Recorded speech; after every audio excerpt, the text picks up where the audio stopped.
Hi, Chris Kuzmal here. We're going to explore how to determine the depth of a randomly generated binary search tree here. Though the way we're going to do that is we're going to look at how to create a random binary search tree and then look at how to compute its depth. And you can see the function right here for computing the depth. And if you can figure it out from just looking at that function, excuse me, it's actually a method, that's great. But let's look at how to make a random binary search tree. I'm going to give an argument of size to this method, and it's going to return a binary tree.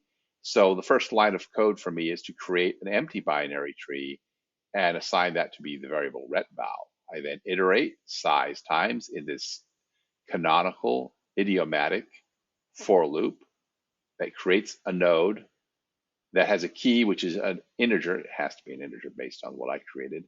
I choose a random number between 0 and 1 and multiply that by size. So that creates an integer. You could choose a different thing to multiply it by, but this produces a presumably random integer in the range of 0 to size -1, I think.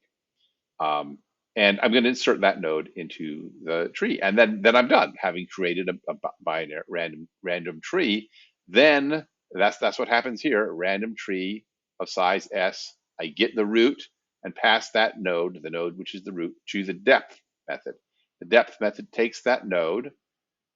If the node is null, it returns 0. Otherwise, it returns one more than the size, the depth of its deepest child. The deepest child is either given by the depth of its left child or the depth of its right child. And so we take the maximum of those two, and that's the depth. And that's all there is to it. So that's how we compute it. And over here on the right, you can see values as we count up towards 1,000. And we see that most of those values are in the 20s.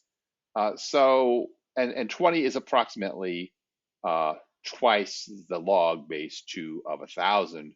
And that's an interesting result, which would require a deeper theoretical analysis to understand fully. But empirically, we get a sense that binary search trees generated randomly, their depth is about 2 times the log base 2 of their size. And that's pretty reliable, pretty stable. There's probably not much reason to try to create more balanced trees than a binary search tree if it's created randomly. However, we will be interested in red-black trees, and this does connect to red-black trees,